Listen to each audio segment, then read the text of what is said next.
Let's go to line number 10. Say good morning to the Liberal member for Humber Valley, the leader of the official opposition, Liberal Dwight Ball. Good morning, Dwight. You're on the air. Good morning, Paddy. How you doing? I'm doing fine. I was having a hard time finding the right button there. Welcome to the program. Yeah, great to be here, Paddy. Just got back from Labrador yesterday. I want to first give a shout out to the Labrador North Chamber of Commerce for the Expo Labrador. What a great job they did, discussing many issues, of course, affecting Labrador, and one of which has been, I guess, the topic of your show this morning. Quite a bit of that anyway. I got bits and pieces of it, but of course the Muskrat Falls project. So, Paddy, if I could, just to get into this and just to respond to the latest update yesterday from Nalcor, and of course, you know, all updates to date that we've received on this has meant one thing, is that the price of the project has gone up. And from back in 2010, I think you mentioned on your show this morning, around $5 billion up to around $7 billion now. We need to keep in mind, too, that only $5 billion of this is covered by the federal loan guarantee. And also that this takes the project now, when you add the Emera Maritime link, to about $8.5 billion. And of course there is, that's before we get any updates from Emera, so I guess we'll anticipate even more increases once that comes in. And there is a responsibility there, as you know, if indeed that line is, the costs go up there as well. So, two other things that were mentioned is the offsets, about new revenue, about $100 million. I did not hear any mention of a contract at all. I think this was just based on what we'd anticipate spot market prices to be sometime post 2017, and where that excess revenue would go. So, you know, Paddy, right now, yesterday I see this is really continuing to see costs on this project increase. I would gather, based on the 90% of the fixed cost in, that our commitment right now is about $6.3 billion to this project. Yeah, the costs are a major concern, because, I mean, whatever the costs are in the billions will be reflected on my hydro bill.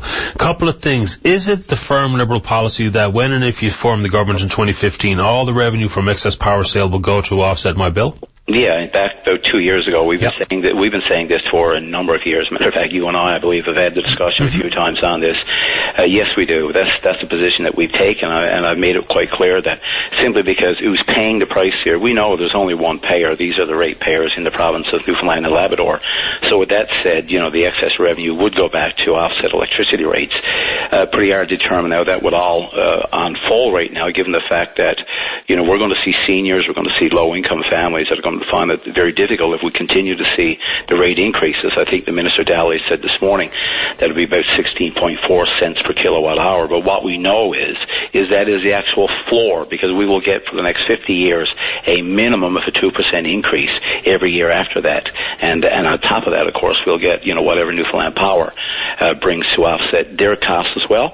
So yes, what we said as a policy, as a position, you know, from the Liberal Party, is that it would go to offset electricity rates. And a question being posed by the newsroom, and I've heard you speak to this already in the past, though. If and when, once again, you're in the seat of government next year, does anything change with the Muskrat Falls project? I know you said enhanced oversight in those types of project management issues, but the project proceeds as it's structured today. You know, what we're into this based on what I see here this morning. 90% of the contracts awarded, or I guess negotiated. So if you just, you know, by extension, it would lead you to believe that there's about a $6.3 billion commitment to this project. You know, Paddy, that's a significant commitment here, and we still have to determine how we would, if we just shut this down today and it did not produce 1 kilowatt of power, we'd have to decide, well, how do we actually put reliable power in place for the future of Newfoundlanders and Labradorians? So getting out of the project here without any cost would be very difficult, but we really don't know what the exit cost would be. Nalcor nor government has mentioned that number, so we don't know if it would cost us, you know, $2 billion to get out, $4 billion, who knows? But what we do know is it should be around $6.3 billion, which is a significant commitment right now, and a project that's well underway. So no turning back, though, right? I mean, you're going to examine the cost to get out and cease the project, but is that actually a reality where you might actually stop the project, or is that politically not in play? I mean, you can't be silly here. Let's face it. I mean, $6.3 billion, it's a big commitment, and I see that we're into this right now. The big thing for me, as I said this as I spoke to the group in Happy Valley Goose Bay on Tuesday morning, is that it's critical that we get this right, because right now what it does, if we mess this up and if we see significant cost overruns coming in here, well, what it would do is would destroy the confidence of Newfoundlanders and Labradorians to support any other mega projects, in the province right now. So it's critically important that we put the best monitors that we can in place to make sure that we get this right, so we don't see, exorbitant, rates for people of Newfoundland and Labrador. We have to be competitive, for our low-income families, our seniors, and indeed as a place to do business here. So it's extremely critically important that we get this project right. You've had the last word this morning, Mr. Ball. Appreciate your time, sir. Thank you, Paddy. Take care. Bye-bye. Yeah, bye-bye. Liberal member of the House of Assembly for Humber Valley and the leader of the Liberal Party provincially, Dwight Ball.